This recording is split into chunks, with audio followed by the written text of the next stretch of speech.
Bienvenue dans Murmure Métis, l'espace où on réapprend à se faire confiance, à nommer ce qu'on tait depuis trop longtemps et à reprendre possession de ce que l'on sait profondément. Aujourd'hui, une exploration d'un mécanisme insidieux, le gaslighting racial. Un mot anglais pour désigner ce moment où l'on fait douter quelqu'un de sa propre perception. Dans les rapports sociaux marqués par la race, c'est une dynamique fréquente, souvent banale, rarement nommée. Ce n'est pas vraiment du racisme, tu sais. Peut-être que tu as tout simplement mal interprété. Il ne faut pas voir le mal partout. Ces phrases ne sont pas toujours malveillantes, mais elles ont un effet commun, fragiliser la réalité vécue par la personne racisée. Dans la majorité des cas, ce n'est pas une stratégie consciente, c'est un mécanisme de défense. Parler de racisme à une personne blanche, c'est souvent toucher un point de rupture entre son image d'elle-même, celle d'une personne bonne, ouverte, juste, et la réalité d'un système dans lequel elle est inscrite, qu'elle le veuille ou non. Le mot racisme devient alors menaçant, pas seulement politiquement, mais identitairement. Le gaslighting, ici, vient tenter de refermer cette fissure. Il protège une image de soi, parfois une image collective, et en même temps, il défend un système qui préfère l'oubli à la confrontation. Ce n'est pas une stratégie volontaire, mais c'est un réflexe profondément structuré par des siècles de hiérarchie raciale. Douter de la personne racisée devient alors une façon d'éviter de douter de soi, et ce déplacement du doute n'est pas neutre. Il isole, il désoriente, il invisibilise. Le terme gaslighting vient d'une pièce de théâtre, puis d'un film, où un homme manipule sa femme pour la faire douter de sa réalité, jusqu'à lui faire croire qu'elle devient folle. Aujourd'hui, le mot est utilisé pour décrire toute situation où une personne est amenée à douter de ce qu'elle voit, ressent ou comprend. Il ne s'agit pas simplement d'un désaccord, c'est un brouillage de la perception, une remise en question constante de la validité de l'expérience vécue. Dans le contexte racial, le gaslighting prend une forme spécifique, souvent subtile, parfois même bien intentionnée. Une personne racisée évoque une parole déplacée, un regard, un ton, une exclusion. Et la réponse arrive presque automatique. Tu crois pas que tu interprètes mal? Tu prends tout personnellement. C'est pas si grave. Ce réflexe répété, intégré, banalisé, a pour effet de désactiver la réalité du racisme.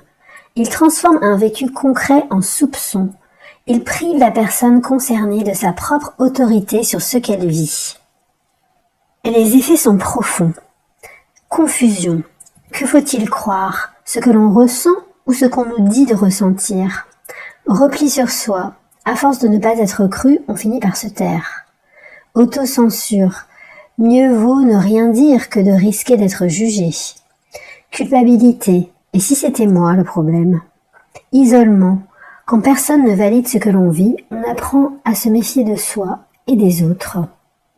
Le gaslighting racial ne se voit pas toujours. Il ne fait pas de bruit, mais il agit profondément sur la conscience de soi. Il crée un décalage entre ce que l'on vit et ce qu'on nous autorise à reconnaître comme vrai.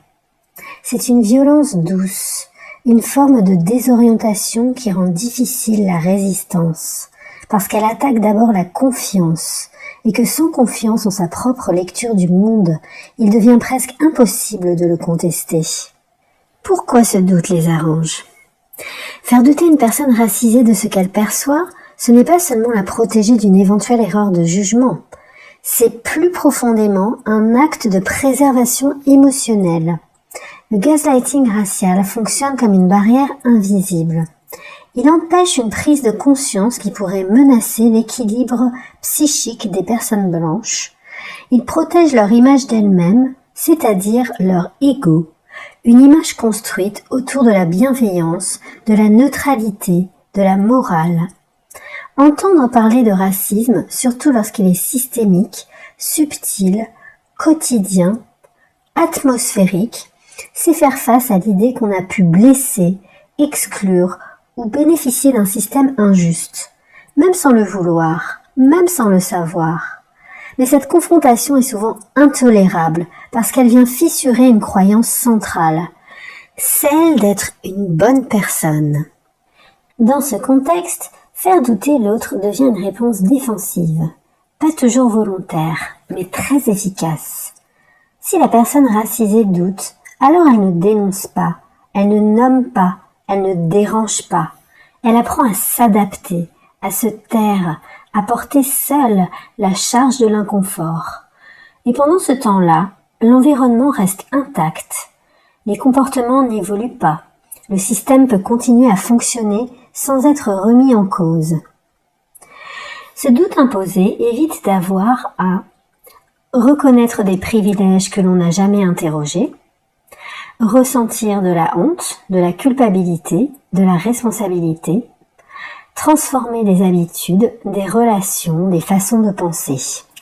Le gaslighting, en ce sens, ne protège pas seulement un individu, il protège une vision du monde et le système dans lequel cette vision est encore dominante. J'espère que cette vidéo t'aura été utile. Si tu te reconnais dans ce que nous venons d'aborder, n'oublie pas, tu n'es pas une moitié de ceci ou une moitié de cela, tu es les deux, sans concession. Si cette vidéo t'a plu, alors like et abonne-toi pour plus de contenu de qualité. Et pour continuer la réflexion, elle sera divisée en 2 ou 3 parties. Alors reste connecté et à très vite pour la suite dans Murmure Métis.